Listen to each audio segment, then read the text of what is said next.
राम बुलावा भेजिया दिया कबीरा रोय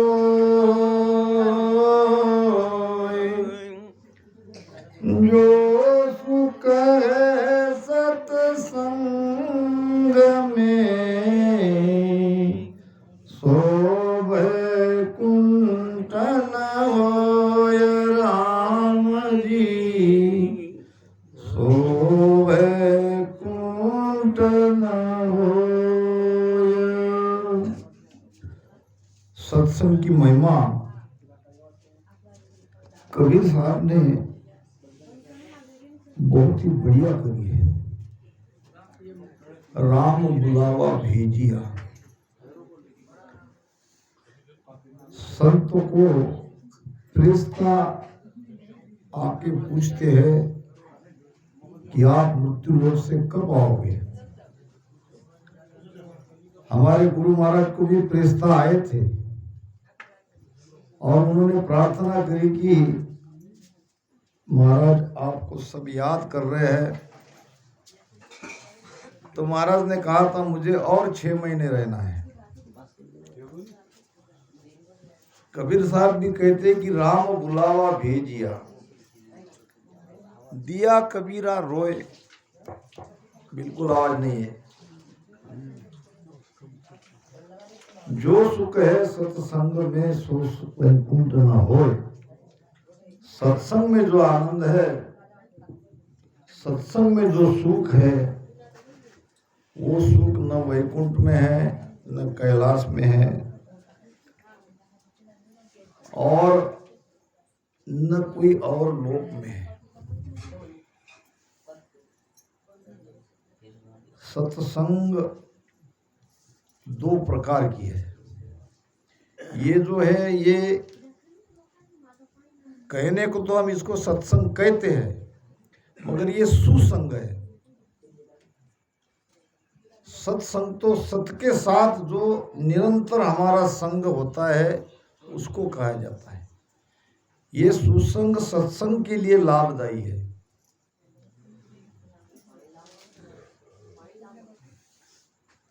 महाराज के एक छोटे से हरजस पर हम आज की चर्चा को प्रारंभ करेंगे। महाराज के गूढ़ रहस्यों को हम सत्संग के माध्यम से समझने का प्रयास करते हैं। सतगुरा औषध पाई न्याय परम गुरा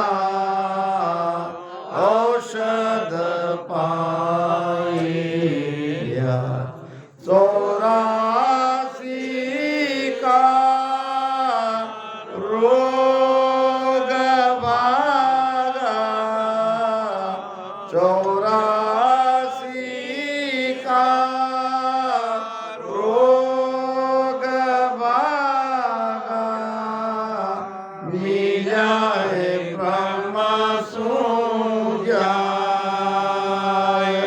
मिला है ब्रह्म सूझाए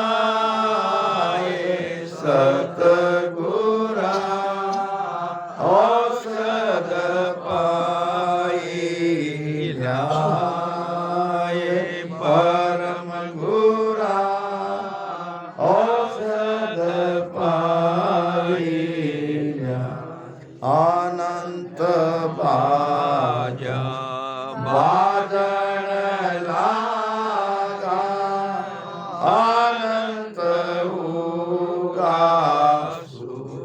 राम राम अनंत होगा अनंत इंद्र बरसन लागा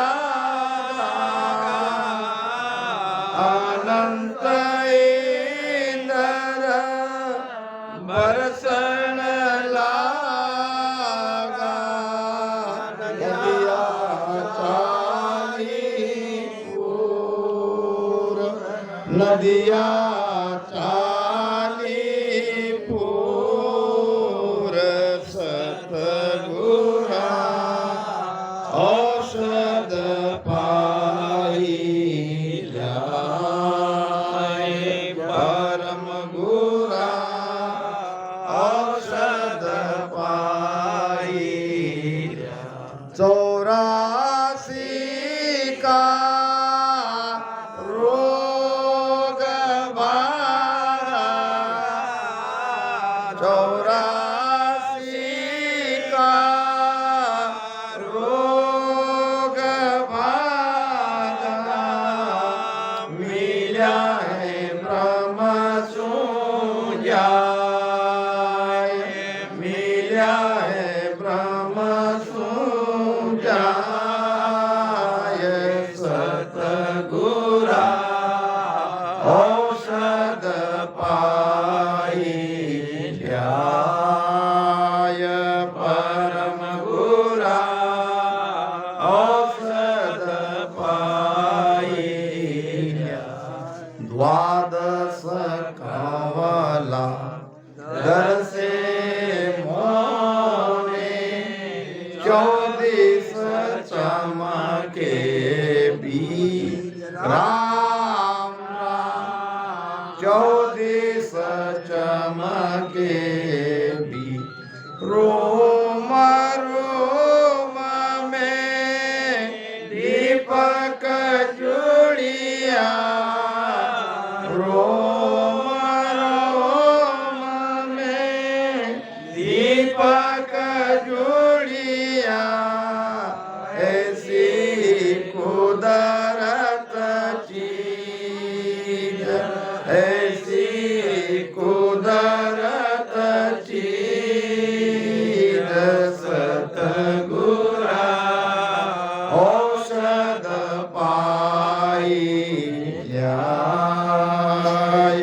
परम गुरा औषध पाहिल्या 84 का रोग बारा 84 का रोग बारा मिल्या है ब्रह्म सुजाय मिल्या है ब्रह्म सुजाय सतगुरा औषध पाहिल्या परम गुरा औषध पाहिल्या पीवत पीवत मनो मेरो भयो दीवानो राम राम भयो दीवानो 3 लोक मुख आगे दरसे 3 लोक मुख आगे दरसे जुअंजड़ी जल जोय जुअंजड़ी जल जोय सतगुरा औषध पाहिल्या परम गुरा औषध पाहिल्या 84 का रोग बारा 84 का रोग बारा मिल्या है ब्रह्म सुजाय मिल्या है ब्रह्म सुजाय सतगुरा औषध पाहिल्या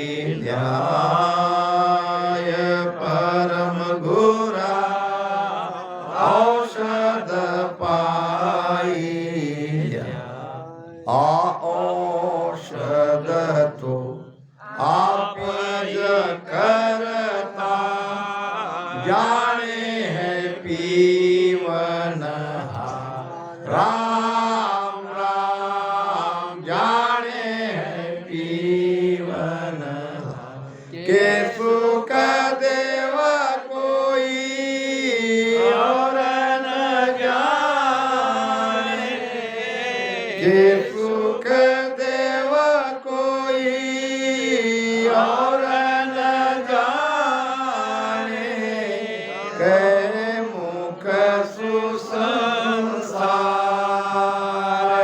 कह मुख सुसंसार, सतगुरा औषध पाई जाए, परम गुरा औषध पाई जाए। राम राम, सतगुरा औषध पाई लिया है। पाई नाम पिलाई। सदगुरु ने हमें ये दवाई पिलाई। सदगुरु ने क्या किया? जैसे माता अपने बच्चे को कड़वी दवाई पिलाती है तो कैसे पिलाती है? दवाई के ऊपर गुड़ या कोई और मीठी चीज लगा के उसको गोली बना के कह देती कि बेटा ये मीठी दवाई है, पी लो। और बेटा पी लेता है। दरिया साहब ने कहा है ये भक्ति जगत के लिए तो एक कड़वी दवाई है, मगर पीने वाला जानता है कि इससे मीठी कोई दवाई है ही नहीं। कड़वा नीम कहे जो कोई, कड़वा नीम कहे जो कोई, पीवे जाको मीठा। जो पीता है उसे ही पता है। देखो पुराने दिन याद करो, जब हमारे हिवरा धाम के संत महापुरुष उस समय गांव-गांव जाके हम जैसे जीवों को जगाया, क्या क्या तकलीफ उन्होंने नहीं सही। हम कहाँ मानने वाले थे। बड़े प्रेम से हमको ये दवाई उन्होंने पिलाई।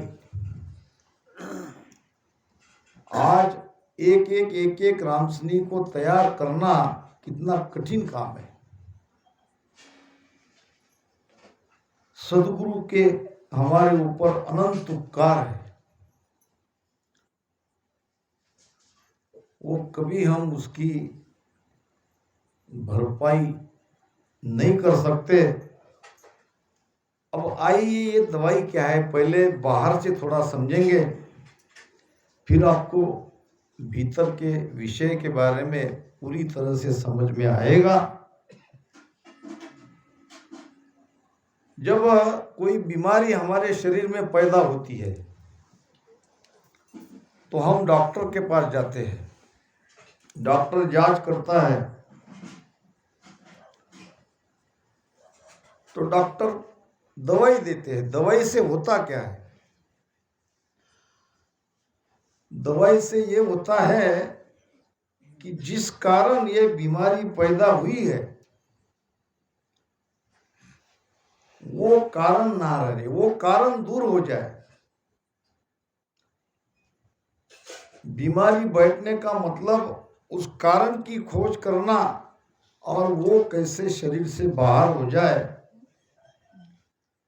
ऐसी दवाई देना यही डॉक्टरों का काम है। और धीरे धीरे उनकी मेडिसिन से हम तंदुरुस्त हो जाते हैं। अब यहाँ भी भीतर में बीमारी कौन सी है और बीमारी का मूल क्या है, ये बीमारी बार बार हमें क्यों हुई। रोग है 84 का, रोग है जन्मना मरना, और ये इसलिए हो रहा है कि हम भ्रमित हैं। अभी हमारे महाराज ने बताया,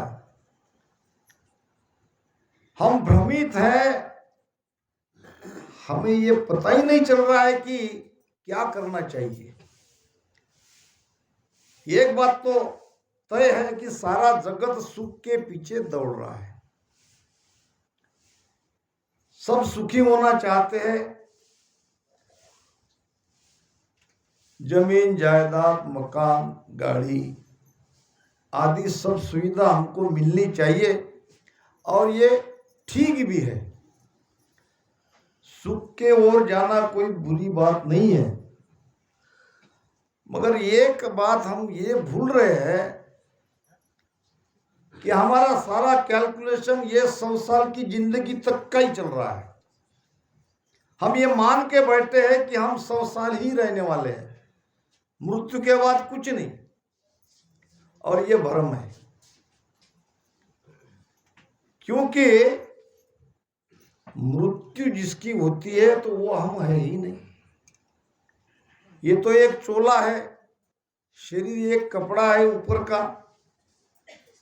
इसको तो छोड़ना ही पड़ेगा। मगर शरीर के अंदर जो हम बैठे हैं, हमारी मृत्यु नहीं है। जब हमारी मृत्यु नहीं है तो आगे क्या?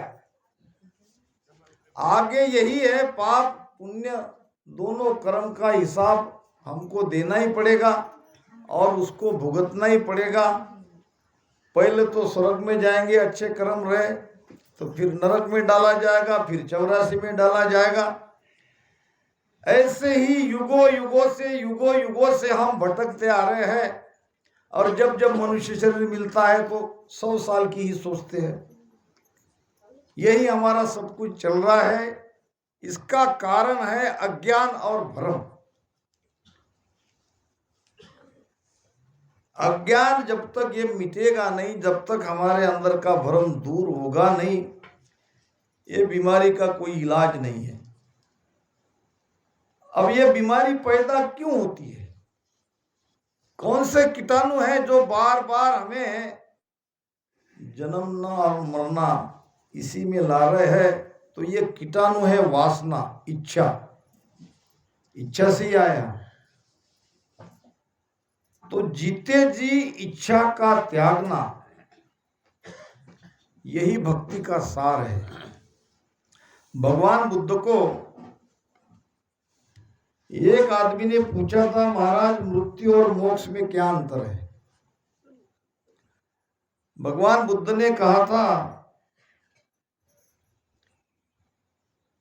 श्वासा खत्म हो जाए, शरीर छूट जाए, वासना जीवित रहे, यह है मृत्यु। और मोक्ष, श्वासा खत्म हो जाए, शरीर छूट जाए। शरीर तो छोड़ना ही पड़ेगा दोनों स्थिति में, और यहां भी श्वासा तो खत्म होने के बाद ही शरीर छूटा जाता है, मगर वासना पूरी तरह से मिट जाए, यह है मोक्ष। तो जीते जी वासना को मिटाना है। वासना मन के अंदर है, मन जब तक जीवित है मोक्ष में नहीं जाएंगे। कहते हैं कि 4-5 कुत्तों में झगड़ा होता ही है, आप देखते हो, और बड़ा जबरदस्त झगड़ा होता है। 4-5 कुत्ते झगड़ने लगे, झगड़ते ये कुएं में गिर गए। कुएं में पानी था, बहुत गहरा था। अब कुएं में गिरने के बाद कहां तक बचेंगे? ऊपर तो आ नहीं सकते थे, मर गए। अब मरने के बाद इसी कुएं से पीने का पानी की कुआं थी। धीरे धीरे 4-5 दिन के बाद में वो पानी में बदबू आने लगी। अब ये किसी को पता नहीं, वहां अंदर कुत्ते मरे पड़े हैं। फिर लोग जाते हैं किसी को पूछने के लिए। गांव में कोई विद्वान थे, उनको पूछा कि भाई ये क्या है, पानी ऐसे गंदा कैसे, कोई उपाय बताओ। तो उसने कहा कि गंगा जल डाल के उसमें उस पानी को साफ किया जा सकता है। गंगा जल लाओ और उस कुएं में डालो, पानी साफ हो जाएगा। अब गंगा जल लाके डाला, गंदगी जो की त्यों और ज्यादा। और गए कोई दूसरे विचारवान के पास, समझदार थे, उनके पास गए। उन्होंने कहा समस्या तो तुम्हारी बड़ी कठिन है, तो उसमें सेंटेड अत्तर के जैसे कोई द्रव्य डाल दो, गंदगी साफ हो जाएगी। अब बड़ी बड़ी सेंट की बाटलें लाके उस कुएं में डाला गया। कुछ हद तक को गंदगी कम हुई, मगर पूरी तरह से मिटी नहीं। ऐसे ही एक से एक उपाय करके देख लिया, समस्या मिट नहीं रही थी, हल हो रही थी। गांव में कोई संत आए और संत के शरण में चले गए, महाराज आप ही कुछ उपाय करो। तो संत ने कहा ठीक है, चलो वहीं जाके देखते हैं। वहां जाके देखने पर संतों ने निरीक्षण किया, इसमें कुछ प्राणी मरे पड़े हैं, उनको बाहर निकालो और पानी को पंपिंग करके पूरा बाहर निकालो, फिर ताजा ताजा जल आएगा और फिर आपके पीने लायक हो जाएगा, सारी समस्या मिट जाएगी। संत के कहने से लोगों ने वैसा ही किया। अंदर में कुत्ते के टुकड़े टुकड़े में सारा मांस इधर उधर पड़ा था, सड़ रहा था, बड़ी जोर की गंदगी आ रही थी। अब वो बाहर निकाल लिया, पानी को भी पंपिंग करके कुएं को खाली कराया, फिर अंदर से ताजा ताजा जल आया और वो पीने लायक हुआ। यहाँ भी भीतर में हमारी गंदगी है, काम, क्रोध, लोभ, मोह, अहंकार, ये सभी तो गंदगी अंदर भरी है। हम कहते हैं कि भजन से हम यहाँ पहुंच गए, हम वहां पहुंच गए, बात सही है। जहां आपका ध्यान है, जहां शब्द की अनुभूति हो रही है, वो आप कह रहे हो। क्या इतना कहने के लिए हम केवल भजन कर रहे हैं? क्या हमारे भीतर में जो बैठे हैं, ये गंदगी हमको बाहर निकालनी नहीं है? ये जो सदगुरु की दवाई है, ये दवाई है सत्सबद नियंचर, जो सांसों सांस में राम राम रटन करने से उनकी मेहर से जागृत होता है। वो दवाई इस भीतर की गंदगी को खत्म करती है। आत्मा को कोई गंदगी नहीं है, आत्मा तो शुद्ध है। सारी खोट है तो वो मन में है, मन के अंदर ये सारे विकार है। तो सदगुरु की दवाई इन विकारों को मारती है। महाराज ने कहा है, मन मारो रे माया छोड़ो रे, ममता राखोगे। मन मारो माया छोड़ो रे, ममता राखोगे। कुबुद जलाओ कामना रे, सुरत सास दिस फेर। ओम तेरे जब पावे निज भेव राम कहते वो ओम तेरे जब पावे निज भेव देवल माई देवरा रे वहाँ निरंजन देव राम कहते ओम तेरे जब पावे निज भेव राम कहते ओम तेरे जब पावे निज भेव। मन मारो, मन को मारना है। मन जीवित है, मोक्ष नहीं है। मन रूपी जीता सब रूपी जीता, दो बातें हैं। मन रिपु जीता यानी मन जीवित है, सब रिपु जीता सारी इंद्रिया सारे विषय जीवित है। दूसरी बात वही कह रहे मन रिपु जीता यानी मन को जीत लिया। सब रिपु जीता, सब रिपु सब इंद्रिया सब विकार सब विषयों को जीत लिया।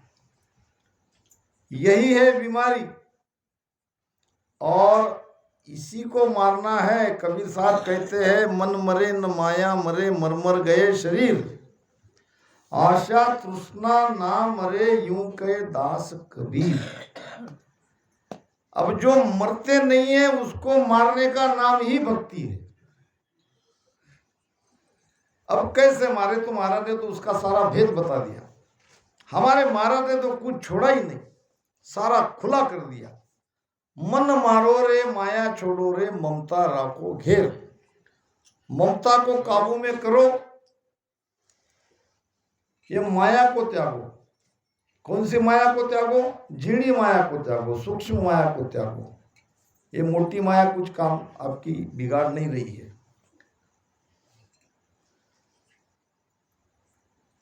वैसे कबीर साहब ने माया के बारे में भी बड़ा सुंदर ज्ञान दिया है। माया माया सब कहे, माया चिन्हे नहीं कोई। सब कह रहे माया को छोड़ना है, माया को छोड़ना है। अरे माया है क्या? माया की पहचान तो होनी चाहिए।